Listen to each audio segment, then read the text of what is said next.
Hello friends, ನಮಸ್ಕಾರ. Welcome to my channel. ನಾನು Gayatri. So ಎಲ್ಲರೂ ಹೇಗಿದ್ದೀರಾ? ಚೆನ್ನಾಗಿದ್ದೀರಾ? ನಾನಂತೂ ತುಂಬಾ ಚೆನ್ನಾಗಿದ್ದೀನಿ. ಸೊ ಫ್ರೆಂಡ್ಸ್, ಇವಾಗ ಎದ್ದೆ. ಇವತ್ತು ಸ್ವಲ್ಪ ಲೇಟಾಗಿ ಎದ್ದೆ. ಸೊ ಬೇಗ ಲೇಟಾಗಿ ಎದ್ದು ಫಸ್ಟು ಫ್ರಿಡ್ಜ್ ಕ್ಲೀನ್ ಮಾಡ್ಕೊತಾ ಇದ್ವಿ. ನಾನು ನನ್ನ ಹಸ್ಬೆಂಡು ಸೇರಿ ಇವತ್ತು ಫ್ರಿಡ್ಜ್ ಕ್ಲೀನ್ ಮಾಡ್ಕೊಂಡ್ವಿ. ನೋಡ್ಬೋದು ಫ್ರಿಡ್ಜ್ ಹೇಗಿದೆ ಅಂತ. ನಾನು ಎದ್ದು ಬರೋಷ್ಟೊತ್ತಲ್ಲಿ ನಮ್ಮವರು ಸ್ಟಾರ್ಟ್ ಮಾಡಿಬಿಟ್ಟಿದ್ರು. ನೆನ್ನೆನೇ ಮಾತಾಡ್ಕೊಂಡ್ವಿ ಒಂದು ಸ್ವಲ್ಪ ಫ್ರಿಡ್ಜ್ ಕ್ಲೀನ್ ಮಾಡ್ಕೊಳ್ಳೋಣ ಅಂತ. ಸೊ ಅವರು ಇವತ್ತು ಎದ್ದಿದ ತಕ್ಷಣ ಸ್ಟಾರ್ಟ್ ಮಾಡಿಬಿಟ್ಟಿದ್ರು. ಸೊ ಆಮೇಲೆ ನಾನು ಕೈ ಹಾಕಿ ಸೊ ಫ್ರಿಡ್ಜನ್ನ ಕ್ಲೀನ್ ಮಾಡ್ಕೊಂಡಿದ್ದೀವಿ. ಇವಾಗೆಲ್ಲ ಒಂದೊಂದೇ ಎತ್ತಿಟ್ಕೊಬೇಕು. ಸೊ ಅದು ನಾನು ಮಾಡ್ತೀನಿ ಅಂತ ಹೇಳಿ ನಮ್ಮವ್ರನ್ನ ಸ್ನಾನಕ್ಕೆ ಕಲಿಸ್ದೆ. ಸೊ ಇವಾಗ ಫ್ರಿಡ್ಜ್ ಎತ್ತಿಟ್ಕೊಂಡು ಆಮೇಲೆ ಟಿಫನ್ ಮಾಡಬೇಕು. ಸೊ ಬನ್ನಿ ಹೇಗೆ ನಾನು ಫ್ರಿಡ್ಜ್ ಜೋಡಿಸ್ತೀನಿ ಅಂತ ನಿಮ್ಮ ಜೊತೆ ಶೇರ್ ಮಾಡ್ಕೊತೀನಿ. ಬುಜ್ಜಾ, ಇಲ್ಲೇನು ಮಾಡ್ತಿದ್ಯಾ ನೀನು? ಸೊ ಇನ್ನೂ ನನ್ನ ಚಾನಲ್ನ ಸಬ್ಸ್ಕ್ರೈಬ್ ಆಗಿಲ್ಲ ಅಂದರೆ ಪ್ಲೀಸ್ ಸಬ್ಸ್ಕ್ರೈಬ್ ಆಗಿ. ವಿಡಿಯೋ ಇಷ್ಟ ಆದರೆ ಲೈಕ್ ಮಾಡಿ, ಕಮೆಂಟ್ ಮಾಡಿ, ಶೇರ್ ಮಾಡಿ. ಸೊ ಪ್ಲೀಸ್ ಈಗ ಸಪೋರ್ಟ್ ಮಾಡಿ ಅಂತ ಕೇಳ್ತಾ ಬನ್ನಿ ಇವತ್ತಿನ ವ್ಲಾಗ್ಗೆ ಹೋಗೋಣ. ಫ್ರಿಡ್ಜ್ ಕ್ಲೀನಿಗೆ ಸೊ ಹೇಗೆ ಕ್ಲೀನ್ ಮಾಡ್ತೀನಿ ಅಂತ ನೋಡೋಣ. ಚಾ ಅದೆಲ್ಲ ಮುಟ್ಟಬಾರ್ದು, ಎಲ್ಲ ಕಿತ್ತಾಕ್ತೀಯ, ಕೊಡಿಲಿ ಕೊಡು. ಸೊ ಓಟ್ಸ್ ಪ್ಯಾಕೆಟ್ ಎತ್ಕೊಂಡಿದ್ದಾಳೆ. ಮಾಡಿಕೊಟ್ರೆ ಸರಿಗೆ ತಿನ್ನಲ್ಲ, ಪ್ಯಾಕೆಟ್ಗಳು ಬೇಕು ನಿಂಗೆ. ತಗೋ ದ್ರಾಕ್ಷಿ ತಿನ್ನು. ಪಾಪಕ್ಕೆ ದ್ರಾಕ್ಷಿ ತಿನ್ನಿಸ್ತಾ ಇದ್ದೀನಿ, ತಿಂತಾಳೆ ಇಷ್ಟಪಟ್ಟು. ಒಂಚೂರು ಗಂಟ್ಲು ಇದಾಗ್ಬಿಟ್ಟಿದೆ, ನೆನ್ನೆ ವಾಟರ್ ಚೇಂಜ್ ಆಯ್ತಲ್ವಾ, ಸೊ ಅದಕ್ಕೆ. ಸೊ ಇದೆಲ್ಲ ಎತ್ತಿಟ್ಕೊಬೇಕು. ಇಂದ ಫುಲ್ ಹಡ್ಕೊಂಬಿಟ್ಟಿದೆ ಅಡುಗೆ ಮನೆ ಎಲ್ಲ, ಇದೆಲ್ಲ ಕ್ಲೀನ್ ಮಾಡಬೇಕು. ಸೊ ಒಂದೊಂದೇ ಮಾಡೋಣ ಬನ್ನಿ. ಫ್ರೆಂಡ್ಸ್, ನನಗಂತೂ ಅಡುಗೆ ಮನೆಗೆ ಬಂದಿದ ತಕ್ಷಣ ಶಾಕು. ಫ್ರಿಜ್ಜಲ್ಲಿರೋದೆಲ್ಲ ಹೊರಗಡೆ ಇಟ್ಟು ಫ್ರಿಜ್ಜೆಲ್ಲ ಕ್ಲೀನ್ ಮಾಡಿ ಪಳ ಅಂತ ಹೊಳಿತಾ ಇತ್ತು. ಫ್ರಿಜ್ಜು ತುಂಬ ನೀಟಾಗಿ ಕ್ಲೀನಾಗಿ ಕಾಣ್ತಾಯಿತ್ತು. ನನಗೆ ನೋಡಿ ಶಾಕ್ ಆಯಿತು. ಏನಪ್ಪ ನನ್ನ ಹಸ್ಬೆಂಡು ಇಷ್ಟು ಚೆನ್ನಾಗಿ ಫ್ರಿಡ್ಜ್ ಕ್ಲೀನ್ ಮಾಡಿಬಿಟ್ಟಿದ್ದಾರೆ ಅಂತ ಅನಿಸ್ಬಿಡ್ತು. ಸೊ ಆಮೇಲೆ ನಾನು ಬಂದು ಸರಿ ಮಿಕ್ಕಿದಾದರೂ ನಾನು ಮಾಡ್ಕೊತೀನಿ ಅಂತ ಹೇಳಿದೆ. ನೋಡಿ ಫ್ರಿಡ್ಜ್ ಎಷ್ಟು ಚೆನ್ನಾಗಿ ಕ್ಲೀನಾಗಿ ಮಾಡಿದ್ದಾರೆ ಅಂತ. ತುಂಬ ಒಂದು ಸ್ವಲ್ಪ ಗಲೀಜಾಗಿತ್ತು. ಈ ಈ ಜಾಸ್ತಿ ಈ ಕೊತ್ತಂಬರಿ ಮತ್ತು ಈ ಪುದೀನ ಸೊಪ್ಪುದು ಮಣ್ಣು ಬರುತ್ತಲ್ಲ, ಅದೆಲ್ಲ ಕೆಳಗಡೆ ಬಿದ್ದು ಒಂದು ಸ್ವಲ್ಪ ಜಾಸ್ತಿ ಗಲೀಜಾಗಿತ್ತು. ಎಷ್ಟು ಕ್ಲೀನಾಗಿ ಮಾಡಿದ್ದಾರೋ, ನನಗಂತೂ ನಿಜವಾಗ್ಲೂ ಶಾಕು ಆಯಿತು, ಖುಷಿನೂ ಆಯಿತು. ಸೊ ಎಲ್ಲ ಕ್ಲೀನ್ ಮಾಡಿ ಜೋಡಿಸ್ತಾ ಇದ್ದಾರೆ ನೋಡಿ. ನಾನು ಲೇಟಾಗಿ ಎದ್ದೆ, ನನಗಿಂತ ಬೇಗ ಎದ್ದು ಮಾಡಿದ್ದಾರೆ ನನ್ನ ಹಸ್ಬೆಂಡು. ಫ್ರೆಂಡ್ಸ್, ಫ್ರಿಜ್ಜಲ್ಲಿ ಇಡೋಣ ಅಂತ ಈ ಡಬ್ಬಗಳು ಆರ್ಡ್ರ್ ಮಾಡಿದ್ದೆ. ಸೊ ತರಕಾರಿಗಳಿಡೋಕ್ಕೆ. ಸೊ ಇದನ್ನು ನೆನ್ನೆ ತಾನೇ ಬಂತು ಇದು. ಸೊ ಅದಕ್ಕೆ ನಾವು ಫ್ರಿಡ್ಜ್ ಕ್ಲೀನ್ ಮಾಡಬೇಕಂತ ಫಿಕ್ಸ್ ಆಗಿ ಸೊ ಇದನ್ನು ಜೋಡಿಸ್ತಾ ಇದ್ದೀವಿ. ಸೊ ಇದರಲ್ಲಿ ವೆಜಿಟೇಬಲ್ಸ್ನೆಲ್ಲ ನಾನು ಜೋಡಿಸ್ಬೇಕು.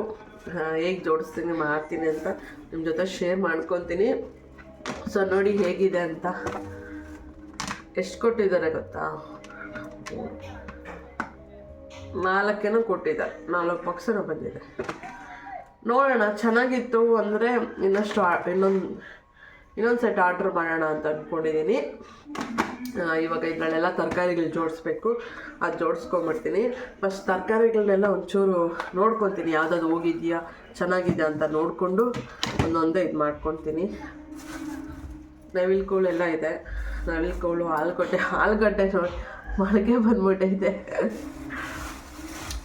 ಮತ್ತು ಮೂಲಂಗಿ ಕ್ಯಾರೆಟು ಇದೆ. ಅದಾದಮೇಲೆ ನಿಂಬೆಹಣ್ಣುಗಳಿದೆ. ಈಚೆಗಡೆನೇ ಈರುಳ್ಳಿ, ಟೊಮೊಟೊ ಎಲ್ಲ ಇದೆ. ಸೊ ಇವಾಗೆಲ್ಲ ಒಂದೊಂದೇ ಎತ್ತಿಟ್ಕೊತೀನಿ. ಫ್ರೆಂಡ್ಸ್, ಈ ಪ್ಲಾಸ್ಟಿಕ್ ವೆಜಿಟೇಬಲ್ಸ್ ಕಂಟೈನರ್ ಬಾಕ್ಸ್ ತರಿಸಿರೋದು ಮಾತ್ರ ತುಂಬಾ ಯೂಸ್ಫುಲ್ ಆಗ್ತಾಯಿದೆ. ಈ ತರಕಾರಿ ಎಲ್ಲ ಕ್ಲೀನಾಗಿ ಈ ಬಾಕ್ಸಲ್ಲಿ ಇಡ್ಬೋದು. ಆ್ಯಂಡ್ ಕ್ಲೋಸ್ ಮಾಡೋಕ್ಕೂ ಕೂಡ ತುಂಬ ಕಂಫರ್ಟಬಲ್ ಆಗಿರುತ್ತೆ. ಆ್ಯಂಡ್ ಇದು ಎಲ್ಲ ತಂದು ಇದರಲ್ಲೆಲ್ಲ ಜೋಡಿಸಿದ್ಮೇಲೆ ಫ್ರಿಡ್ಜ್ ಎಷ್ಟು ಸ್ಪೇಸ್ ಆಯಿತು ಅಂದರೆ, ಬೇರೆ ಏನು ಬೇಕಾದರೂ ಇಟ್ಕೊಳ್ಳೋಷ್ಟು ಜಾಗ ಆಯಿತು. ಮೊದಲಂದರೆ ಜಾಗನೇ ಆಗ್ತಾ ಇರಲಿಲ್ಲ.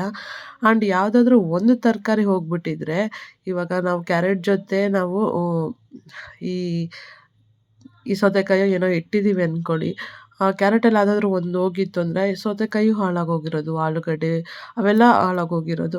ಬಟ್ ಈ ಥರ ಬಾಕ್ಸಸ್ ಹಾಕಿರೋದ್ರಿಂದ ಒಂದು ತರಕಾರಿ ಕೆಟ್ಟೋದ್ರೆ ಇನ್ನೊಂದು ತರಕಾರಿ ಏನು ಹಂಗೆ ಕೆಟ್ಟೋಗಲ್ಲ. ಹಾಗೆ ನಾವು ಪದೇ ನೋಡ್ಕೊತಾ ಇರಬೇಕು ದಿನ. ನಾವೆಷ್ಟು ಸ್ಟೋರೇಜ್ ಮಾಡ್ತೀವೋ ಅದನ್ನು ಜಾಸ್ತಿ ದಿವಸ ಇಡಬಾರ್ದು, ಖರ್ಚು ಮಾಡಬೇಕು. ಅಡುಗೆಗೆ ಏನಾದರೂ ಮಾಡಿ ಖಾಲಿನೂ ಮಾಡಬೇಕು, ಇಲ್ಲಾಂತಂದರೆ ವೇಸ್ಟ್ ಆಗುತ್ತೆ. ಆ್ಯಂಡ್ ದಿನ ಈ ಬಾಕ್ಸಸ್ನ ನೋಡ್ತಾ ಇರ್ತೀನಿ ನಾನು, ಯಾವುದಾದ್ರೂ ತರಕಾರಿ ಹೋಗಿದೆಯೋ ಇಲ್ವೋ ಅಂತ. ಆವಾಗ ಮಾತ್ರ ಕ್ಲೀನಾಗಿರೋಕ್ಕೆ ಸಾಧ್ಯ. ಬೀಟ್ರೂಟು ತುಂಬ ಮೆತ್ತಗಾಗಿದೆ, ಸೊ ಆದಷ್ಟು ಬೇಗ ಬೀಟ್ರೂಟ್ನ ಅದನ್ನು ಬೇಗ ಅಡುಗೆಗೆ ಉಪಯೋಗಿಸ್ಬೇಕು. ಕ್ಯಾರೆಟ್ ಬಾಕ್ಸಲ್ಲಿ ಬರೀ 3 ಕ್ಯಾರೆಟ್ ಇಟ್ಟಿದ್ದೆ. ಸೊ ಬೀಟ್ರೂಟ್ ಜಾಸ್ತಿ ಇತ್ತು, ಅದು ಇಡೋಣ ಅಂದ್ಕೊಂಡೆ, ಅದು ಮತ್ತು ಕ್ಯಾರೆಟು ಎರಡೂ ಇಡೋಣ ಅಂತ ಅಂದ್ಕೊಂಡೆ. ಬಟ್ ಆಗ್ತಾ ಇರಲಿಲ್ಲ. ಆಮೇಲೆ ಕ್ಲೋಸ್ ಮಾಡೋಕ್ಕಾಗಲ್ಲ ಅಂದ್ಬಿಟ್ಟು ಅದರಲ್ಲಿ ಇಡಲಿಲ್ಲ. ಸರಿ ಕ್ಯಾರೆಟ್ 3 ಇದೆಯಲ್ಲ, ಏನಕ್ಕಾದರೂ ಉಪಯೋಗಿಸ್ಬಿಡೋಣ, ಅಡುಗೆ ಮಾಡಿಬಿಡೋಣ ಅಂತ ಅಂದ್ಕೊಂಡು ಕ್ಯಾರೆಟ್ ತಗೊಂಬನ್ನಿ ಅಂತಲೂ ಹೇಳಿದ್ದೀನಿ. ನೋಡ್ಬೋದು ಎಲ್ಲ ತರಕಾರಿಗಳು ಕಡಿಮೆನೇ ಇದ್ದಾವೆ. ಸೊ ಎಲ್ಲ ಖಾಲಿ ಮಾಡಬೇಕು ನಾನು ಒಂದು 2-3 ದಿವಸದಲ್ಲಿ. ಅದಾದಮೇಲೆ ನಾನು ಮತ್ತೆ ತರಕಾರಿಗಳನ್ನೆಲ್ಲ ತರಿಸ್ಕೊಳ್ಳೋಣ ಅಂದ್ಕೊಂಡಿದ್ದೀನಿ. ಇನ್ನೊಂದು ಪ್ಲಾಸ್ಟಿಕ್ ಬುಟ್ಟಿ ಇತ್ತು, ಸೊ ಇದನ್ನು ಹೂಗಳಿಡೋಕ್ಕೆ ಇಟ್ಕೊಂಡಿದ್ದೆ. ಬಟ್ ಇವಾಗ ಹೂಗಳೇನು ಇಲ್ಲ, ತರಿಸ್ಕೊಬೇಕು ಅದನ್ನು ಕೂಡ ದೇವ್ರಿಗೆ. ಹಾಗೆ ಈ ನಿಂಬೆಹಣ್ಣುಗಳು ಇನ್ನೂ ಕೆಲವು ತರಕಾರಿಗಳಿದ್ವು, ಅದಕ್ಕೆಲ್ಲ ಬಾಕ್ಸ್ ಇಲ್ಲ, ನಾನು ಮತ್ತೆ ಆರ್ಡ್ರ್ ಮಾಡ್ಕೊಬೇಕು. ಸೊ ಅಲ್ಲಿವರೆಗೂ ನಾನು ಈ ಬುಟ್ಟಿಯಲ್ಲಿ ಇಟ್ಟಿರ್ತೀನಿ.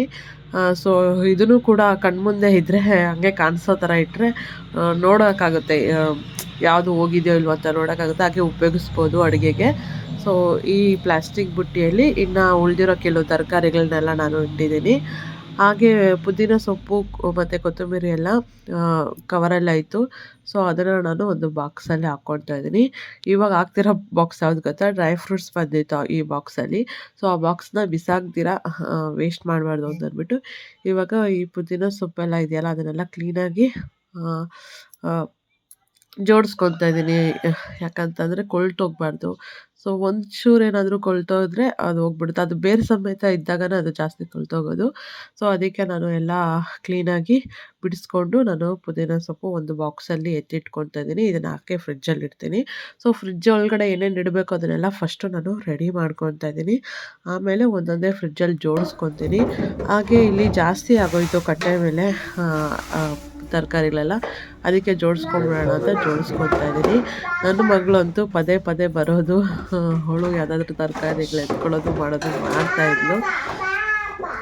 ಸೊ ಇವಾಗ ನಾನು ಒಂದೊಂದೇ ಜೋಡಿಸ್ಕೊತಾ ಇದ್ದೀನಿ. ಇದು ಓಟ್ಸು ಒಂದು ಜನವರಿಗೆ ಎಕ್ಸ್ಪೈರಿ ಇದೆ. ಯಾಕೆ ಚಿನ್ನಿ ನೋಡಿ ಇದು ಇಡ್ಲಾ ನೋಡಿ. ಇರಲಿ ಬಿಡು.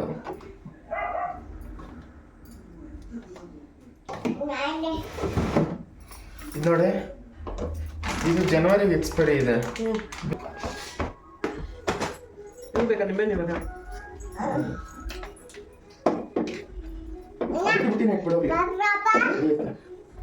ಅದು ಅಷ್ಟೇ. ಮತ್ತೆ ಯಾವಾಗಾದ್ರೂ ಫ್ರೀ ಸಿಕ್ಕಿದ್ರೆ ಈರುಳ್ಳಿ ಬೆಳ್ಳುಳ್ಳಿ ಮಾತ್ರ ಕೆಳಗಡೆ ಹಾಕ್ಬಿಡು. ಬಾಯಿಲಮ್ಮ ಬುಜ್ಜ ಬಾಯಿ ಎಲ್ಲ ಮುಟ್ಬಾರ್ದು, ಸುಮ್ಮನೆ ಡಬ್ಬ ಮುಟ್ಬಾರ್ದು. ಹಾಗೆ ಇವತ್ತು ಬೆಳಿಗ್ಗೆ ನಾನು ಚಿತ್ರಾನ್ನ ಮಾಡೋಣ ಅಂದ್ಕೊಂಡಿದ್ದೀನಿ, ಅದಕ್ಕೆ ಕೊತ್ತಂಬರಿನೂ ಕೂಡ ಬಿಡಿಸ್ಕೊತಾ ಇದ್ದೀನಿ. ಸೊ ಕೊತ್ತಂಬರಿ ಎಲ್ಲ ನಾನು ಅಡುಗೆಗೆ ಎಷ್ಟು ಬೇಕೋ ಅಷ್ಟು ತೊಗೊಂಡಾಯಿತು. ಇವಾಗ ಈ ಬಾಕ್ಸಲ್ಲಿ ನಾನು ಫಿಲ್ ಮಾಡ್ತಾಯಿದ್ದೀನಿ. ಈ ಬಾಕ್ಸ್ ಏನು ಗೊತ್ತಾ, ನಿನ್ನೆ ನಾವು ಹೋಟೆಲ್ಗೆ ಹೋಗಿದ್ವಲ್ಲ, ಸೊ ಅಲ್ಲಿ ಪ್ಯಾಕಿಂಗ್ ಮಾಡ್ಕೊಂಬಂದ್ವಲ್ಲ ರೋಟಿ ಮತ್ತು ಗ್ರೇವಿ. ಸೊ ಆ ಬಾಕ್ಸದು ಅದರಲ್ಲಿ ನಾನು ಕೊತ್ತಂಬರಿ ಸೊಪ್ಪನ್ನ ಇಡ್ತಾಯಿದ್ದೀನಿ. ಸೊ ಇವಾಗ ಫ್ರಿಜ್ ತೋರಿಸ್ತದೆ ನೋಡಿ ಹೇಗಿದೆ ಅಂತ. ಸೊ ಏನೇನು ಇಟ್ಟಿದೆ ಅಂತ ತೋರಿಸ್ತೀನಿ. ಇಲ್ಲಿ ಇನ್ಸುಲಿನು ಅಪ್ಪಗೆ ಕೊಡುವಂಥದ್ದು, ಗ್ಯಾಲೆಕ್ಟು ನಾನು ಯೂಸ್ ಮಾಡೋಂಥ ಪೌಡರು, ಹಾಗೆ ಕೊಲೋಜಿನ್ ಪೌಡ್ರು, ಹಾಗೆ ಗ್ರೀನ್ ಟೀ. ಸೊ ಇದು ನಾವು ಯಾವಾಗಲೂ ಯೂಸ್ ಮಾಡೋದೇ, ಅದಕ್ಕೆ ಅಲ್ಲಿ ಇಟ್ಟಿದ್ದೀನಿ. ಹಾಗೆ ಕಿಸಾನ್ ಜಾಮು ನನ್ನ ಮಗಳಿಗೆ ಲಾಲಿಪಪ್ಪು, ಇಲ್ಲಿ ನಿಂಬೆಹಣ್ಣು ಮತ್ತು ಓಟ್ಸ್ ಪ್ಯಾಕೆಟ್ಸು 2 ಇತ್ತು. ಸೊ ಆದಷ್ಟು ಬೇಗ ಅದು ಯೂಸ್ ಮಾಡಬೇಕು, ಯಾಕಂತಂದರೆ ಎಕ್ಸ್ಪೈರಿ ಡೇಟ್ ಆಗ್ತಾ ಬಂತು. ಇದಾದಮೇಲೆ ಹೆಲ್ತ್ಗೆ ಒಂದು ಸ್ವಲ್ಪ ಮುಖ್ಯವಾಗಿರೋಂಥ ಐಟಮ್ಸು ಇಟ್ಟಿದ್ದೀವಿ. ಬಾದಾಮಿ ಪೌಡರು ಮತ್ತು ಇದು ಟೊಮೊಟೊ ಕೆಚಪ್ಪು, ನೆನ್ನೆ ತೊಗೊಂಡಿರೋಂಥ ಜ್ಯೂಸ್ ಬಾಟ್ಲು ಕೂಡ ಇಟ್ಟಿದ್ದೀವಿ. ಸೊ ಫ್ರಿಜ್ಜು ಹೊರಗಡೆಯಿಂದ ಈ ಥರ ಇದೆ. ಸೊ ಒಳಗಡೆ ಸಿಂಪಲ್ಲಾಗಿ ಏನೇನು ಜಾಸ್ತಿ ಏನು ನಾವು ಇಡೋಕ್ಕೆ ಹೋಗಿಲ್ಲ. ಮತ್ತು ಇನ್ನೊಂದು ಬುಟ್ಟಿಯಲ್ಲಿ ಈರುಳ್ಳಿ, ಟೊಮೊಟೊ ಮತ್ತು ಬೆಳ್ಳುಳ್ಳಿ ಎಲ್ಲ ಇಟ್ಟಿದ್ದೀನಿ, ಅದು ಕೂಡ ಫ್ರಿಜ್ಜಲ್ಲಿ ಇಡಬೇಕು. ಸೊ ಹೊರಗಡೆಯಿಂದ ಫ್ರಿಜ್ ಈ ಥರ ಕಾಣ್ತಾ ಇದೆ. ಸಿಂಪಲ್ಲಾಗಿ ಕ್ಲೀನಾಗಿ ಇಟ್ಕೊಂಡಿದ್ದೀವಿ. ಜಾಸ್ತಿ ದುರ್ಕೋಕ್ಕೆ ಹೋಗ್ಬಾರ್ದು ಫ್ರಿಜ್ ಒಳಗಡೆ, ಅವಾಗೇ ಚೆನ್ನಾಗಿ ಕಾಣಿಸಲ್ಲ. ಎಷ್ಟು ಬೇಕೋ ಅಷ್ಟು ಇಟ್ಕೊಬೇಕು. ಸೊ ನೋಡಿ ಎಷ್ಟು ಕ್ಲೀನಾಗಿದೆ ಫ್ರಿಜ್ ನೋಡೋಕ್ಕೆ ಅಂತ. ಸೊ ಹಿಂಗೆ ದಿನ ಮೇಂಟೈನ್ ಮಾಡಬೇಕು. ಆಗ ನಿಜವಾಗ್ಲೂ ಚೆನ್ನಾಗಿರುತ್ತೆ ಫ್ರಿಜ್ಜು. ಸೊ ನನ್ನ ಮಗಳು ನೋಡಿ ಏನು ಮಾಡ್ತಿದ್ದಾಳೆ ಅಂತ. ಕೈಗೆ ಏನು ಸಿಗುತ್ತೆ ಎಲ್ಲ ಎತ್ಕೊಂಡು ಹೋಗ್ತಾ ಇದ್ದಾಳೆ. ಇವಾಗ ನಾವು ಇಲ್ಲಿ ಫ್ರೀಝರಲ್ಲಿ ಏನೂ ಇಟ್ಟಿಲ್ಲ. ಹಾಗೆ ಇಲ್ಲಿ ಕೆಳಗಡೆ ನಮಗೆ ಹಾಲು ಪ್ಯಾಕೆಟು, ಮೊಸರು ಪ್ಯಾಕೆಟು ಏನೇನು ಬೇಕೋ ಊಟಕ್ಕೆ ಅದಕ್ಕೆಲ್ಲ ಮೊಸರು ಜಾಸ್ತಿ ಹಾಕ್ಕೋತೀವಿ. ಅದಕ್ಕೆ ಮೊಸರು ಪ್ಯಾಕೆಟ್ ಜಾಸ್ತಿ ಇದೆ. ಹಾಲು ಪ್ಯಾಕೆಟು ತರಿಸ್ಕೊಬೇಕು. ಹಾಲು ಪ್ಯಾಕೆಟ್ ಜಾಸ್ತಿ ನನ್ನ ಮಗಳಿಗೋಸ್ಕರನೇ ತರಿಸ್ಕೊಳ್ಳೋದು. ಸೊ ಒಂದೇ ಪ್ಯಾಕೆಟ್ ಇದೆ, ತರಿಸ್ಕೊಬೇಕು. ಇಲ್ಲಿ ನೆನ್ನೆ ಸ್ವೀಟ್ಸ್ ತೊಗೊಂಡಿದ್ದು ಮೈಸೂರು ಪಾಕು ಮತ್ತು ಡ್ರೈ ಫ್ರೂಟ್ಸ್ ಸ್ವೀಟ್ ಎಲ್ಲ ಇದೆ. ಹಾಗೆ ಬಿಸ್ಕೆಟು ಇದೆ, ರಾಗಿ ಬಿಸ್ಕೆಟು ಮತ್ತು ಗೋಧಿ ಬಿಸ್ಕೆಟು. ಹಾಗೆ ನಾನು ಬಿಡಿಸಿಟ್ಕೊಂಡೆ ಪುದೀನ ಸೊಪ್ಪು ಮತ್ತು ಕೊತ್ತಂಬರಿ ಸೊಪ್ಪು ಡಬ್ಬನೂ ಕೂಡ ಇಲ್ಲಿ ಇಟ್ಕೊಂಡಿದ್ದೀನಿ. ನೋಡಿ ಈ ಥರ ಇಟ್ಕೊಂಡ್ರೆ ನಿಜವಾಗ್ಲೂ ಫ್ರೆಶ್ ಆಗಿರುತ್ತೆ. ತುಂಬ ದಿವಸ ಬಾಳಿಕೆ ಬರುತ್ತೆ. ಒಂದು ವಾರ ಹಾಗೆ ನಾವು ಸ್ಟೋರೇಜ್ ಮಾಡ್ಕೊಬೋದು ಈ ಥರ ಎತ್ತಿಟ್ಕೊಂಡ್ರೆ ಸೊಪ್ಪನ್ನ. ಹಾಗೆ ತರಕಾರಿ ನಾನು ಒಂದು ಬುಟ್ಟೆಲಿ ಇಟ್ಕೊಂಡು ಸೊ ಅದಕ್ಕೆ ಒಂದು ಜಾಗದಲ್ಲಿ ಇಟ್ಟು ಫಿಕ್ಸ್ ಮಾಡಿದ್ದೀನಿ. ಹಾಗೆ ಕೆಳಗಡೆ ತರಕಾರಿಗಳೆಲ್ಲ ಇಟ್ಕೊತಿದ್ವಲ್ಲ, ಅಲ್ಲಿ ನಾನು ಸ್ಟೋರೇಜ್ ಬಾಕ್ಸಲ್ಲಿ ಏನೇನು ತೋರಿಸಿದ್ನೋ ಆವಾಗಲೇ ಆ ತರಕಾರಿಗಳನ್ನೆಲ್ಲ ಇದರಲ್ಲಿ ಜೋಡಿಸಿ ಇದರಲ್ಲಿ ಇಟ್ಟಿದ್ದೀನಿ.